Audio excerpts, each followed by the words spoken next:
अब खबर यूपी के जनपद फिरोजाबाद से है, जहां केंद्र सरकार के मंत्री बीएल वर्मा पहुंचे। दिल्ली से झांसी जाते वक्त फिरोजाबाद के शुकाबाद अयोध्या में राम मंदिर की सुरक्षा में चूक कश्मीरी नागरिक के नमाज पढ़ने के सवाल पर कहा, 2017 से हमारे यहाँ योगी आदित्यनाथ की सरकार चल रही है, कानून व्यवस्था चुस्त दुरुस्त चल रही है, ऐसे सेंध लगाने वालों को बख्शा नहीं जाएगा। सरकार कड़ाई से कार्रवाई कर रही है। ममता बनर्जी और ईडी के तकरार पर कहा, ममता बनर्जी की बौखलाहट साफ दिखाई दे रही है। चुनाव आने वाले हैं, इनकी कुर्सी खिसकती दिख रही है, इसीलिए स्वतंत्र एजेंसी अपना काम कर रही है। उनके भ्रष्टाचार की परतें खुल ना जाएं, इसीलिए डर से वो ऐसा काम कर रही है। एजेंसी अपना काम करेंगी।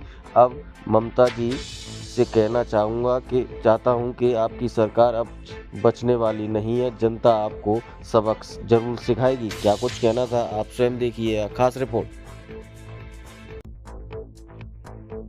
अयोध्या राम मंदिर पर एक सुरक्षा में सेंध लगी है। कश्मीरी व्यक्ति ने नमाज पढ़ते हुए गिरफ्तार हुआ है, क्या कहेंगे? देखिए, 2017 से माने योगी आदित्यनाथ जी के नेतृत्व में सरकार चल रही है और कानून व्यवस्था चुस्त दुरुस्त हुई है। तब मैं कह सकता हूँ इस प्रकार के लोग जो चाहे अयोध्या में सेंध लगाने का प्रयास करें या अन्य कहीं, वो बख्शे नहीं जाएंगे और कानून अपना काम करेगी।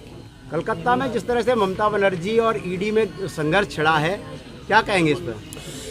ममता बनर्जी की जो बौखलाहट है, उन्हें दिखाई पड़ता है कि चुनाव आने वाले हैं और इसमें उनकी कुर्सी खिसक रही है।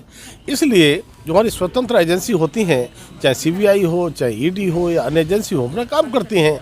लेकिन अगर उनको डर नहीं है तो फिर ईडी को क्यों रोक रही हैं? तब मैं कहूँगा कि भ्रष्टाचार की परतें खुल ना जाएं, इसलिए डर से उन्होंने ये व्यवधान पैदा करने का काम किया है। लेकिन ईडी हो या सीबीआई, वो कोर्ट में गए हैं और जहाँ भी आवश्यकता पड़ेगी कार्रवाई करेंगे। और ममता जी से मैं कहना चाहूँगा कि अब आपकी सरकार बचने वाली नहीं है। जिस तरह से वहाँ पर गुंडागर्दी, जिस तरह से भाजपा कार्यकर्ताओं की निर्मम हत्याएं, जिस तरह से बहन बेटियों के साथ में दुराचार, बलात्कार, इस प्रकार की घटनाएं जो होती हैं, तब कहूँगा ममता जी, आपने कभी कानून व्यवस्था को नहीं देखा।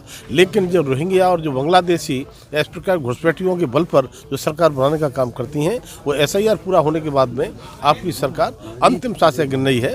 और जब चुनाव होंगे तो निश्चित रूप से ममता बनर्जी को पश्चिम बंगाल की जनता सबक सिखाने का काम करेगी। एफआईआर करने जा रहे हैं।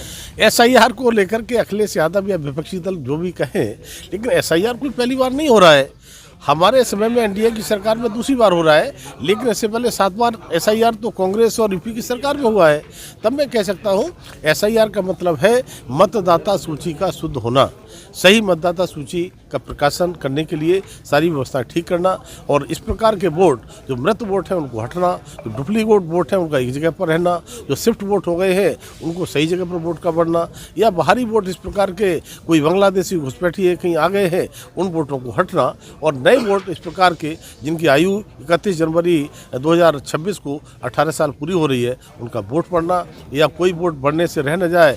फार्म 6, फार्म 7, फार्म 8, ये सारे फार्म भर करके एक वोट जब बन करके आएगा तो बिहार की तरह से शुद्ध मतदाता सूची बनेगी, तो उसका वोट का परसेंटेज बढ़ेगा और बिहार की तरह से चुनाव के परिणाम आएंगे। इसलिए ये सपा हो या ममता हो या और कोई हो, ये बौखलाने का काम करते हैं। 27 के चुनाव को लेकर कांग्रेस ने कमर कस ली है। प्रियंका गांधी का जन्मदिन है 12 तारीख का।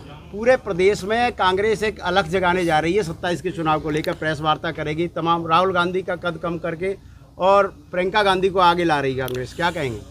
देखिए, कांग्रेस तो हमेशा कमर कसती रहती है। 2017 में कमर कसी थी तो उन्होंने 2 युवाओं की जोड़ी के साथ में चुनाव लड़ा था, कमर कस ली है, चुनाव परिणाम सामने आ गए।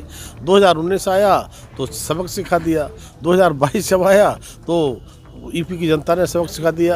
और जहाँ तक कि देश की जनता का सवाल है, जब तक राहुल गांधी जी का नेतृत्व रहेगा तो मुझे लगता है कि बहुत कुछ करने की आवश्यकता नहीं है, कि जनता जो देश की है वो सबक सिखाने का काम करती है।